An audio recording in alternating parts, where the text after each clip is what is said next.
d'astreinte pour le personnel hospitalier. C'est ça. Mais de toute façon, c'est un faux débat. Pourquoi il n'y a pas d'astreinte dans les transports publics? Pourquoi? Mais c'est un faux débat sur l'hôpital.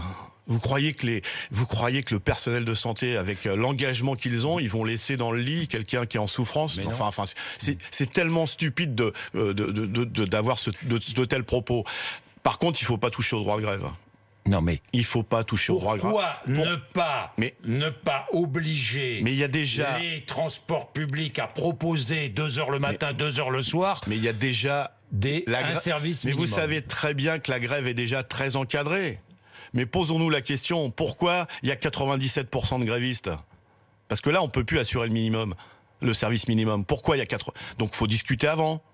Et puis il faut écouter. Je croyais qu'on était à l'acte 2 du quinquennat. Mais dans la loi, on peut fixer un service minimum, une astreinte. Il est le service minimum. Dans le transport. Il est le service minimum. Vous savez ce que c'est? Si on prévient qu'on fait grève 48 heures avant. Eh ben oui.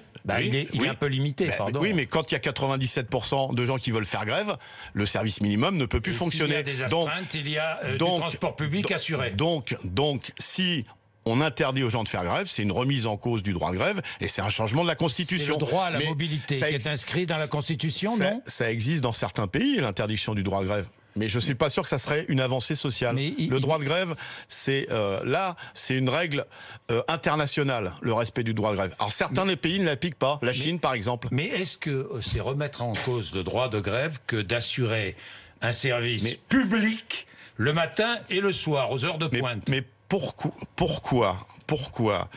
on ne discute pas avant, quand on sait qu'il y a une colère? Vous savez, les salariés de la RATP, ils ont fait grève le 13 septembre.